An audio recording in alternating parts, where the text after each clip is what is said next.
ঢাবিতে আন্দোলনকারীদের সঙ্গে ছাত্রলীগের সংঘর্ষ।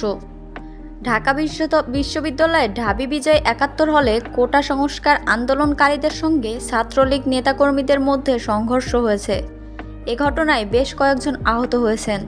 তারা রাজধানীর বিভিন্ন হাসপাতালে চিকিৎসা নিচ্ছেন। কয়েকজন ঢাকা মেডিকেল কলেজ ঢামেক হাসপাতাল থেকে চিকিৎসা নিয়েছেন।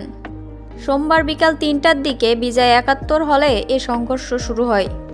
এদিকে কোটা আন্দোলনকারীদের ওপর হামলার প্রতিবাদে বৈষম্য বিরোধী আন্দোলনকারীরা রাজু ভাস্কর্য থেকে বিক্ষোভ মিছিল শুরু করে। ঢাকা বিশ্ববিদ্যালয়ের ৭১ হল ও ইডেন কলেজে কোটা আন্দোলনকারীদের ওপর হামলা চালানো হয়। পরে তারা এই বিক্ষোভ মিছিলের ডাক দেন।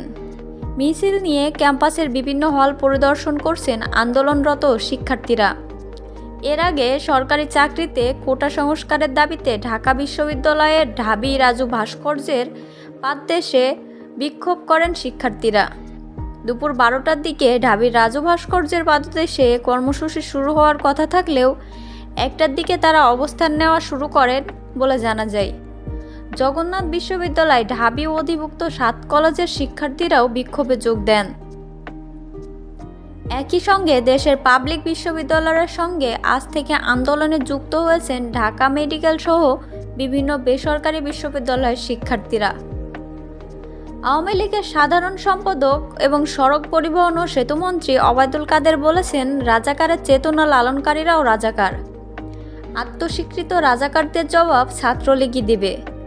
রাজধানীর ধানমন্ডিতে আওয়ামী লীগ সভাপতি রাজনৈতিক কার্যালয়ে সোমবার এক সংবাদ সম্মেলনে তিনি এসব কথা বলেন।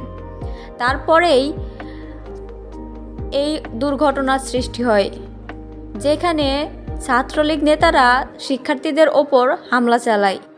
ওবায়দুল কাদের বলেন, কোটা সংস্কার আন্দোলনের নামে সরকার বিরোধী আন্দোলনের চেষ্টা চলছে। এতে বিএনপির সমর্থন ও যোগসাজশ রয়েছে। গতকাল রাতে ঢাকা বিশ্ববিদ্যালয়ে দেশের অস্তিত্বকে আঘাত করে মুক্তিযুদ্ধ বিরোধী স্লোগানে এই আশঙ্কা প্রমাণিত। তিনি বলেন, শিক্ষার্থীদের আন্দোলনের কুশীলব বিএনপি ও জামায়াত। আলটিমেটাম দেওয়া সরকারের বিরুদ্ধে ধৃষ্টতা।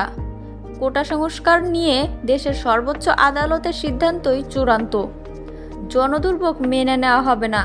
কোটা সংস্কার আন্দোলনকারীদের জবাব দিতে ছাত্রলীগ সহ স্বাধীনতার সপক্ষের সবাই প্রস্তুত। ওবায়দুল কাদের আরও বলেন, এই দেশের মাটিতে রাজাকারের ঠাঁই নেই। প্রধানমন্ত্রীর বক্তব্য যথার্থ ছিল। পরাজিত শক্তির আস্ফলন মেনে নেওয়া হবে না। যারা দেশের গৌরবকে অস্বীকার করে রাজাকার পরিচয় দেন, তারা কিভাবে নিজেদের মেধার পরিচয় দেন সে বিষয়ে সন্দেহ।